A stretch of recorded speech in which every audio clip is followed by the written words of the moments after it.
2020년 8월 11일 새벽 묵상, 오늘 여러분들과 같이 나눌 말씀은 에베소서 5장 22절에서 25절 말씀입니다.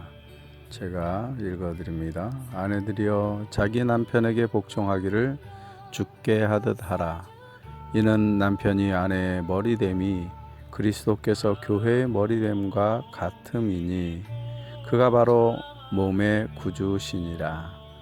그러나 교회가 그리스도에게 하듯 아내들도 범사에 자기 남편에게 복종할지니라. 남편들아, 아내 사랑하기를 그리스도께서 교회를 사랑하시고 그 교회를 위하여 자신을 주심같이 하라. 오늘 본문은 이상적인 그리스도인 부부에 관한 교훈을 줍니다. 남편에 대한 아내의 복종, 자신의 모든 것을 다해 아내를 사랑해야 하는 남편에 대한 명확하고 확실한 교훈입니다.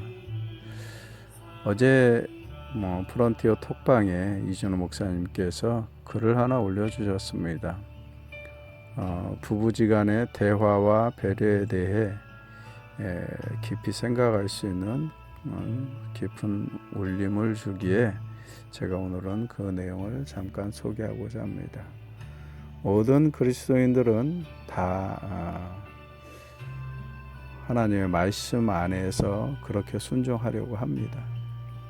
그래서 남편들은 그리스도께서 교회를 위하여 자신을 주심같이 정말 열심히 아내에게 헌신하려고 할 것이고, 아내들은 역시 주께 복종하듯이 남편에게 복종할 줄 압니다.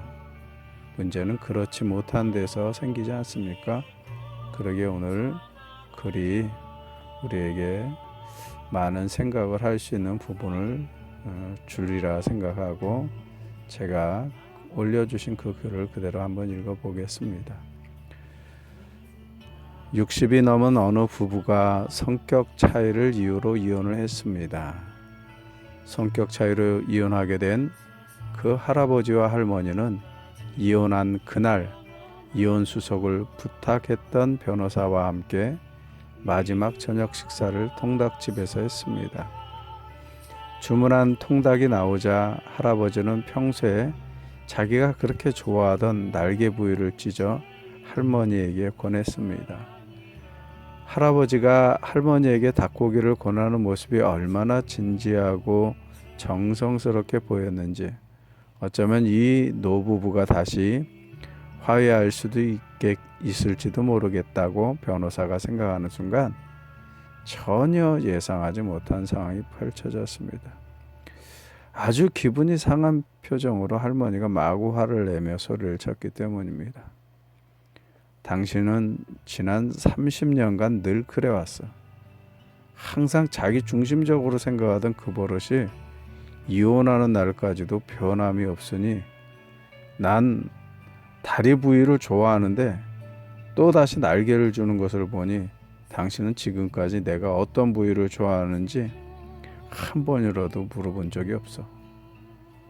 당신은 역시 지금까지 내가 생각했던 그대로 자기중심적이고 이기적인 인간이야. 할머니의 말이 끝나자마자 이번에 할아버지가 소리를 치기 시작했습니다. 뭐라고? 날개 부위는 내가 제일 좋아하는 부위였어. 나는 내가 먹고 싶은 부위를 30여 년간이나 꾹 참고 항상 당신에게 먼저 건네준 건데 어떻게 이혼하는 날까지 그렇게 말할 수가 있어? 화가 난 부부는 서로 씩씩대며 그 자리를 박차고 일어나 각자의 집으로 가버렸습니다. 각자의 숙소에 도착한 할아버지와 할머니는 자꾸 서로를 생각하게 됩니다. 먼저 할아버지는 할머니가 했던 말이 생각났습니다. 정말 나는 지금까지 한 번도 아내에게 무슨 부위를 먹고 싶은가 물어본 적이 없었구나. 그저 내가 좋아하는 부위만 주면 아내도 좋아하겠거니 짐작으로만 생각했지. 내가 먹고 싶은 부위를 떼어내 주어도 항상 시큰둥한 반응을 보였던 아내에게 그동안 섭섭한 마음도 들었지만 곰곰이 돌이켜보니 한 번도 물어보지 않았던 내가 잘못한 것 같아. 나는 여전히 아내를 사랑하고 있는데 아무래도 사과라도 해서 아내 마음이나 풀어줘야겠다. 이렇게 생각한 할아버지는 할머니에게 전화를 걸었습니다. 핸드폰에 찍힌 번호를 보고 할아버지로부터 온 전화임을 안 할머니는 아직 화가 풀리지 않는 마음에 전화를 받지 않고 끊어버렸습니다. 그런데 또다시 전화가 걸려와 이번에는 아예 배터리를 빼버렸습니다. 다음날 아침 일찍 잠에 깨어난 할머니는 문득 이런 생각이 들었습니다. 그러고 보니 나도 지난 30년 동안 함께 살아오면서 남편이 날개 부위를 그렇게 좋아하는 줄도 몰랐네.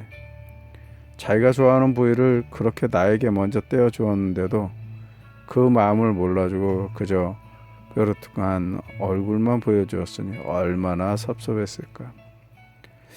나에게 그렇게 마음을 써주는 줄은 몰랐구나. 아직 사랑하는 마음은 그대로인데 헤어지긴 했지만 늦기 전에 사과라도 해서 섭섭했던 마음이나 풀어줘야겠다. 그렇게 생각한 할머니가 큰 마음을 먹고 할아버지 핸드폰으로 전화를 했지만 할아버지는 전화를 받지 않았습니다. 내가 전화를 안 받아서 화가 났나 보다.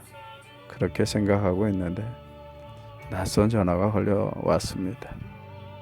그 전화 속에서는 간밤에 할아버지께서 돌아가셨습니다. 라는 말을 들었습니다. 할아버지 집으로 달려간 할머니는 핸드폰을 손에 쥐고 죽어있는 남편을 보았습니다. 그 핸드폰에는 남편이 마지막으로 자신에게 보내려고 찍어둔 문자 메시지가 그대로 남아 있었습니다. 미안해, 사랑해, 용서해. 아무리 가까운 사이라도 서로를 이해하려는 마음과 배려가 없다면 유지될 수 없다고 합니다. 미안해, 사랑해, 용서해를 실천하는 성공의 하루를 여러분들과 같이 시작하기 바랍니다. 서로 사랑합시다.